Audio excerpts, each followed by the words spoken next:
ஒரு விவசாயி விதைகளை விதைக்கச் சென்றார். சில விதைகள் பாதையோரத்தில் விழுந்தது. பறவைகள் வந்து அவற்றை கொத்தி சென்றது. சில விதைகள் பாறை நிலத்தில் விழுந்தது.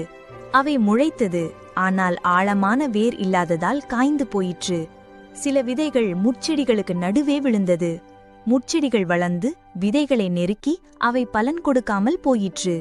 ஆனால் சில விதைகள் நல்ல நிலத்தில் விழுந்தது. அவை வளர்ந்து 100 மடங்கு பலன் கொடுத்தது. இந்த கதையின் பொருள் என்னவென்றால், விதை என்பது கடவுளுடைய வார்த்தை. வெவ்வேறு நிலங்கள் வெவ்வேறு வகையான மக்களை குறிக்கின்றது. சிலர் வார்த்தையை கேட்கிறார்கள், ஆனால் அதை புரிந்து கொள்ளாமல் அல்லது ஏற்றுக்கொள்ளாமல் விட்டுவிடுகிறார்கள். சிலர் வார்த்தையை சந்தோஷமாக ஏற்றுக்கொள்கிறார்கள், ஆனால் சோதனை வரும்போது அதை விட்டுவிடுகிறார்கள். சிலர் உலக கவலைகளாலும் பணத்தின் மயக்கத்தாலும் வார்த்தையை நெருக்கி பலன் கொடுக்க முடியாமல் போகிறார்கள்.